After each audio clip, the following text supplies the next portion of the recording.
Bosku, hari-hari kalian masih dihiasi dengan sosmed? Masih sibuk scroll akun berbagai video sambil rebahan nge-like-in konten orang? Duh, jangan sampai deh pakai datamu terbuang sia-sia untuk kegiatan unfaedah. Hobinya nge-chill sambil rebahan, tapi cita-cita dapet cuan. Rumit ya bos. Tapi, kalau rebahannya sambil nonton cuan bos, dijamin kelar nonton kalian bakal tergerak buat cari cuan beneran. Sore-sore gini enaknya nge-chill sambil minum-minum cantik. Tapi kok bosen banget ya, tumblernya tuh polos gitu. Pengennya tuh ada kayak motif-motif gini gitu. Gimana caranya ya bos? Gimana kalau kita cari cuan? Gimana caranya pasang motif di tumbler ini?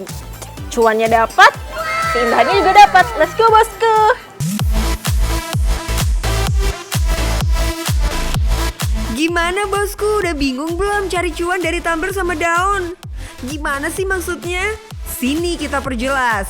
Jadi gini bos, Nadia ini mau bikin tumbler dengan motif dedaunan buat dijual dan dijadiin cuan gitu.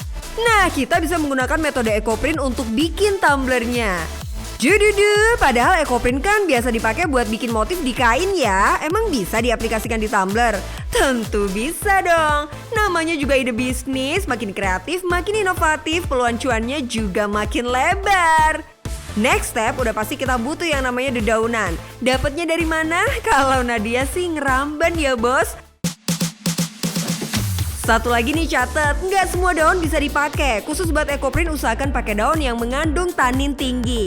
Itu loh bos, senyawa pada tumbuhan yang sering dimanfaatkan sebagai pewarna dan perekat dalam proses penyamakan kulit.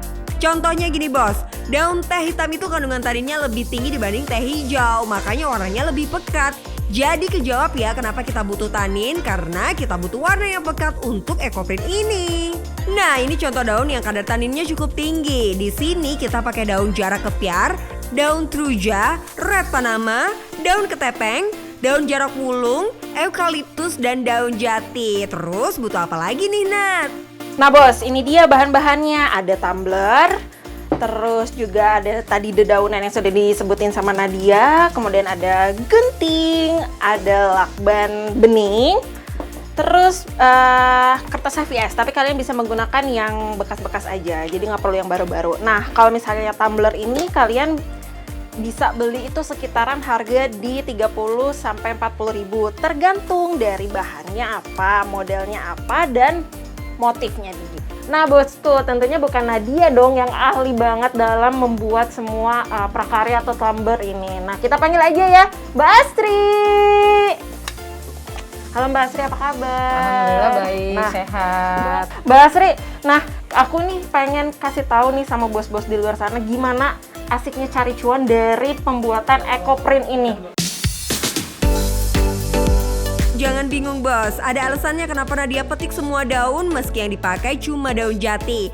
Makanya tonton sampai akhir. Perhatikan ya bos, 5 langkah dapat cuan dari Eco Tumbler. 1. Pilih motif daun. 2. Rekatkan daun pilihanmu ke tumbler. 3. Lapisi dengan kertas HVS bekas, pakai sisi yang kosong ya. 4. Lekatkan dengan lakban bening. 5. Kukus deh. Taruh. Wah, gede juga ya. Jadi kalau satu kali buat itu di sini muat berapa banyak Mbak? Bisa 30. Khusus untuk tumbler ini kukusnya bentar aja bos, cuma sejam aja terhitung dari mendidihnya air. Finishing nih bos, ada 2 step. 1. Buka wrappingnya. 2. Bersihin pakai bensin yang bekasan lakban nempel itu. Nah ini dia bosku hasilnya dari ekoprint tumbler yang tadi udah Nadia buat dengan Mbak Astri. Gimana, gampang kan? Udah lihat prosesnya juga, jadi memang butuh effort yang sangat tinggi.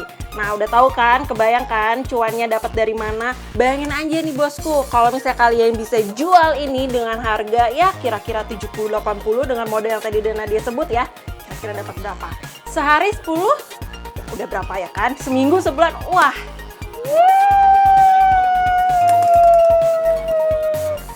Cuan bos. Aduh, tumbler polos membosankan jadi cantik dan elegan di tangan Mbak Astri dan Nadia ya bos. Tapi soal penyimpanan tumbler ini biar awet gimana ya? Kalau tadi kan pembuatannya itu gampang banget.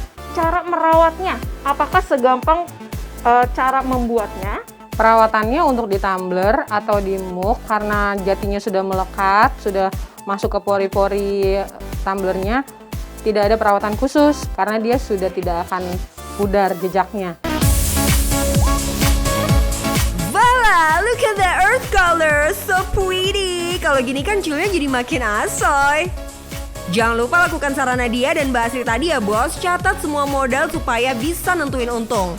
Let's say untuk modal tumbler 15-40k. Kita ambil rata-ratanya deh 30k. Lakban dan kertas kita hitung 2k aja. Lalu jangan lupa gas LPG.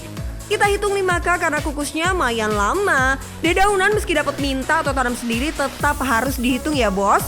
Itu kan modal juga. Patok aja 5k, sisanya hargai waktu dan tenaga kita. 7k boleh deh. Total modal untuk satu tumbler adalah 49k.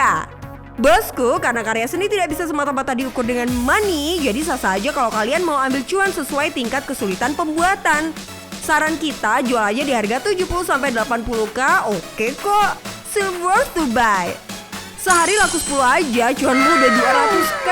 Kalau sebulan, minimal 5 jeti masuk kantong. Asik.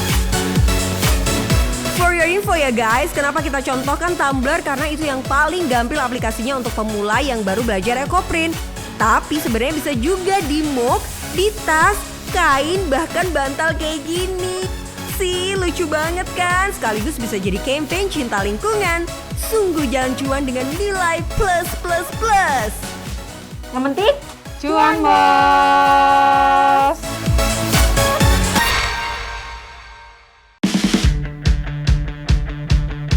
Bos, jangan malu dan malas memulai usaha. Dari bisnis kaki lima saja, Japanese Pen and Cake bisa raup cuan setara bisnis bintang 5. Bagi bos-bos yang suka beternak, peluang bisnis ayam kampung tadi bisa loh dicoba. Jangan lupa tetap saksikan Cuan Bos Sabtu depan pukul 13 waktu Indonesia Barat. Banyak informasi, tips, dan ide bisnis yang tentunya bisa bikin kamu cuan, dan cuan. Bagi penggemar drakor dan musik-musik Korea, jangan sampai ketinggalan ya. Minggu depan kita akan bongkar rahasia bisnis anti hutang. Biar nggak kejerat permainan Squid Games yang lagi trending itu. Happy weekend bos, and bye-bye!